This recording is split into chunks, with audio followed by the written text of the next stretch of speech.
Hello, thank you for joining RasPipKr tutorials. I'm Martin Parker, and in this video we're going to continue from when I did my last video, which was my live coding of my programming timer menu.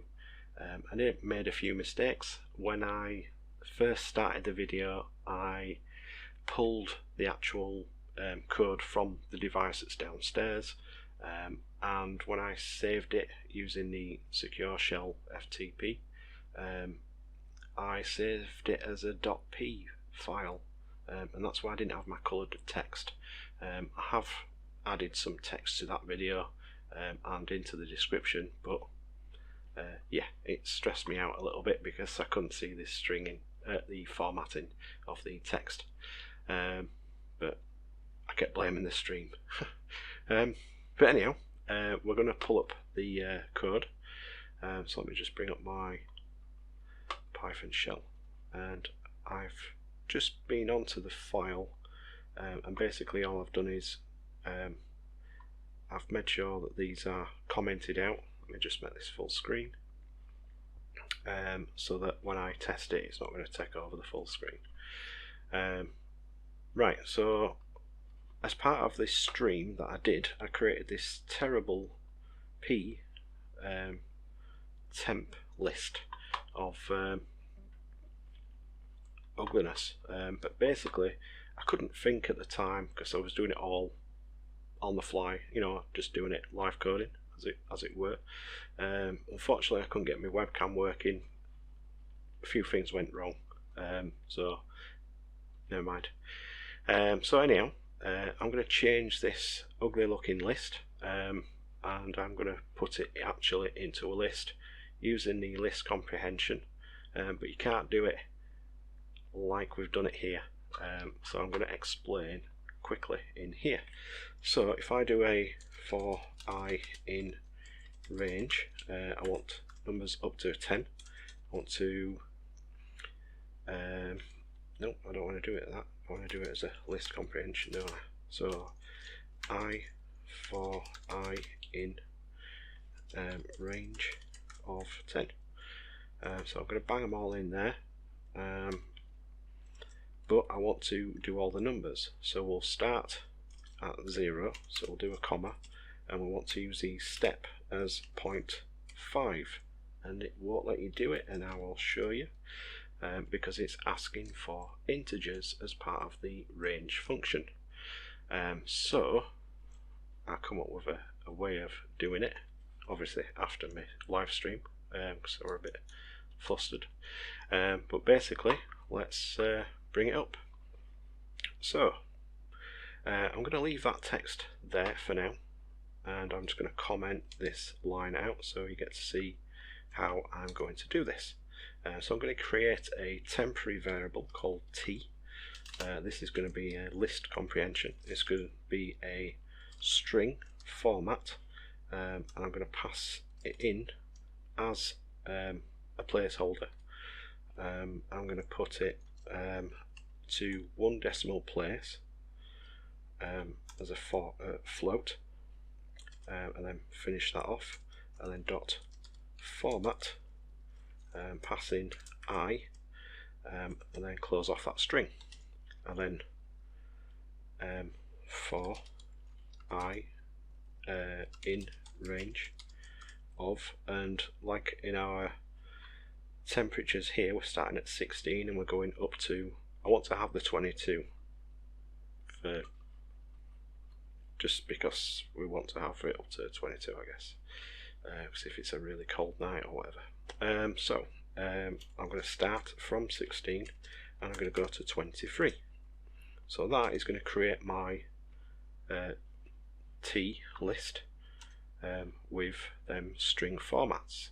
So if I just copy this, and rather than running the whole code, I'm just going to copy that, I'm going to stick it into my Python shell, and you can see as I'm doing it how it's going to come out. So now I've created my temporary list.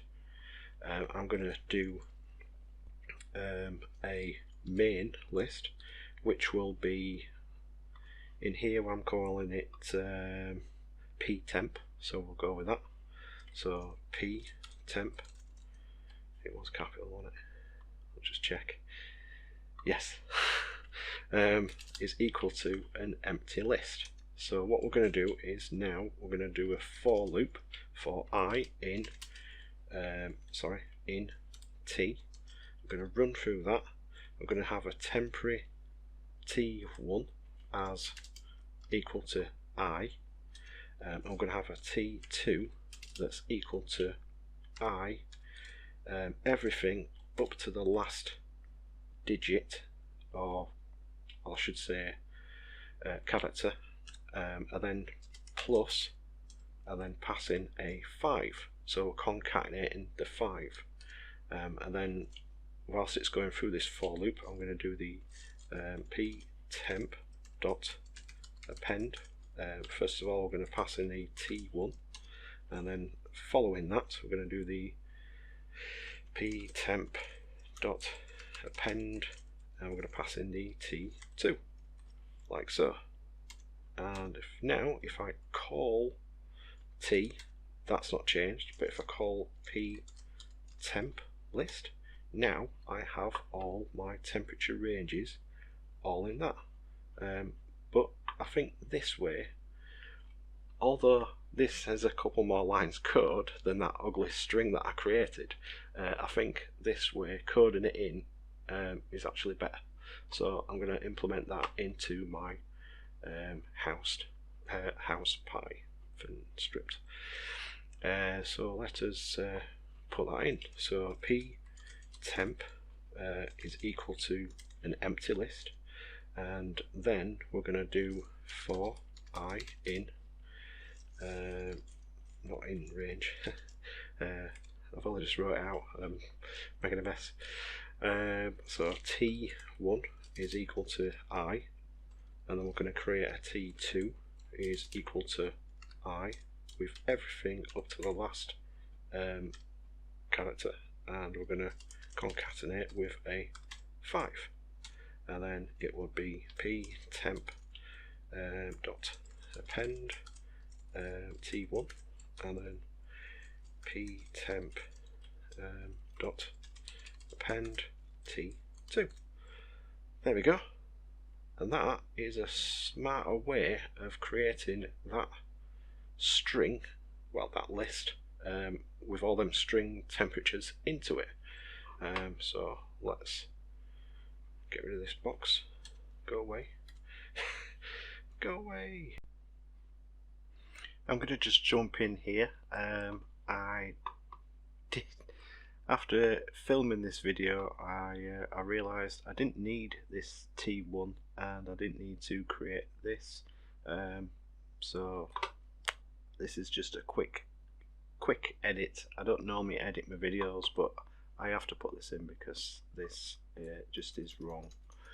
So let me just get rid of that, and get rid of this line as well. In fact, we will grab that, copy that, put it in here, because we didn't have to create that, and we don't need to create a variable for it. So let me get rid of that, and there we go. That is a lot better. So I do apologise. So I thought I would just cut the video and stick this in, and that way is much neater. I'll put you back on now. Thank you. Anyhow, there we go. So that sorts that out. One thing I did do, and I had to log into the Pi, I SSH'd into it, and I made a quick change of the code, because I set, I'm just going to scroll down to it, in the show time function, I set if morning timer equals that time, and that's what it was set as default. I couldn't actually change the temperature of my heating of my house. How silly. So I did a quick change, so I changed this to be morning timer. I'm copying that, and I'm going to put that there and paste that in, and then this one here wants to be time now. Okay, So if time now equals that timer that we have set, because this is a variable that we are creating when we do the actual set the timer, then go back, it saves it. So that's why we need to change it, and then it works. So that's a mistake that I did. I do apologise. I'm bad. Time now. So we've got the correct wording on that. And also what I did was in the not this bit, when I actually created the program menu, in fact let's run it, let's bring it on. Right, so see if it yeah, it's about there. So in the heating menu, if I go to the program, not the programming, the temperatures, I don't have the sensors attached to this Pi, so that's why they're not showing. But if I click up, I can get these, not a problem, although that's nothing to do with it, it's this bit here I should have been clicking then. But I can go down to 16s and up to the 2.5 on both of these. I'm slightly covering it there. Let's see if I can shrink myself a smidge, and there we go. So I can get up to the 22.5. So there we go, that list comprehension that I created and then I appended it into the ptemp list has worked perfectly, so that's sorted. But in regards to what I want to change now is this. I don't want to have that as grey, I don't want to have that as grey. So I should have sorted that out when I did the code, so let's just sort that out right now. So in this frame, I want that, it is set to that's set to black, but when I create the frame, this should be equal to black, and then that should sort it. So I'll just check that that one does do it.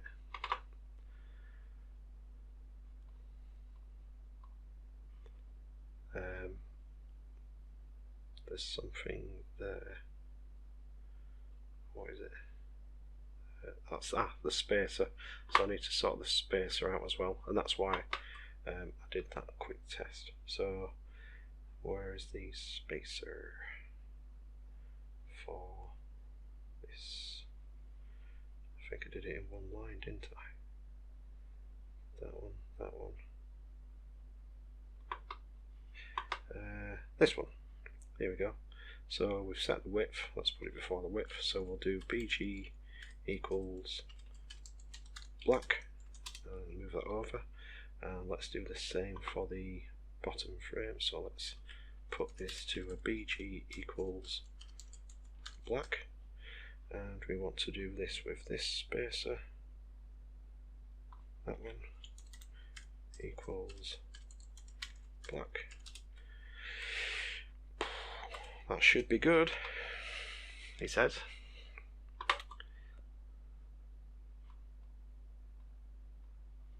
There we go, that looks better to me. I'm happy. I know it looks a bit boxy, and these are all rounded off pictures, etc.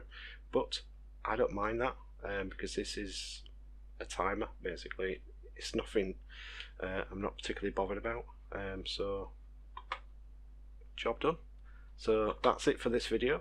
Thank you for watching, and I will catch you in the next one, and which should be, I will be doing something with the plus hour, and also I'll be sorting out the doors voice as well. So they're the upcoming videos. So like I say, thank you for watching, and I will catch you in the next one.